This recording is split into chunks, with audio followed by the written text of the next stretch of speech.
நீலகிரி மாவட்டம் பந்தலூர் அருகே நிலக்கோட்டை சுற்றுவட்டார பகுதிகளில் ஒற்றை யானை முகாமிட்டு பொதுமக்களை அச்சுறுத்தி வருகிறது.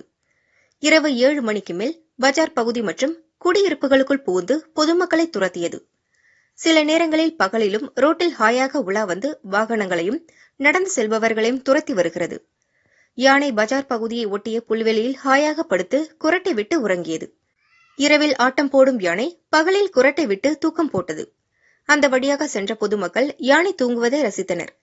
யானையை வனப்பகுதிக்குள் விட நடவடிக்கை எடுக்க வேண்டும் என பொதுமக்கள் வலியுறுத்தினர்.